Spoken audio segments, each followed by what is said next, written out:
बापू का मानना था कि भारत की आत्मा गांवों में बसती है।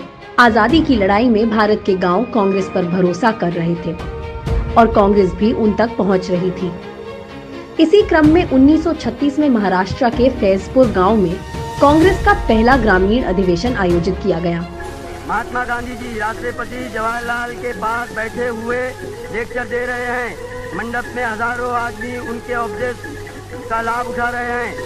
इस अधिवेशन के अध्यक्ष थे पंडित जवाहरलाल नेहरू और सबसे महत्वपूर्ण प्रस्ताव पारित हुआ था संविधान सभा की मांग।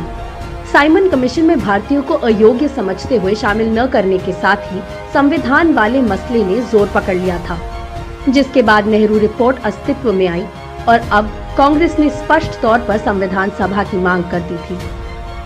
इसके बाद 1938 का कांग्रेस अधिवेशन भी गुजरात के हरिपुरा गांव में आयोजित किया गया और इसके अध्यक्ष थे नेताजी सुभाष चंद्र बोस।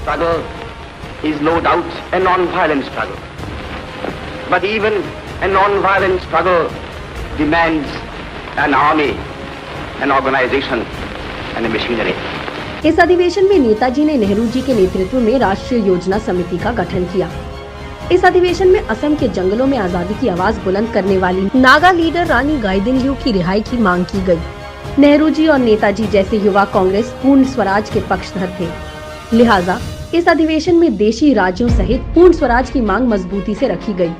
इसी अधिवेशन में अंग्रेज हुकूमत के नए संविधान को ये कहकर ठुकरा दिया गया कि संविधान स्वतंत्रता पर आधारित होगा और बिना किसी विदेशी हस्तक्षेप के भारतीयों की संविधान सभा द्वारा बनाया जाएगा। कांग्रेस अधिवेशनों का यही आत्मविश्वास ब्रिटिश हुकूमत की नींव को हिला रहा था। इतना ही नहीं, कांग्रेस ने 1938 में ही मुफ्त और अनिवार्य शिक्षा की वकालत कर दी थी, जो मातृभाषा में हो।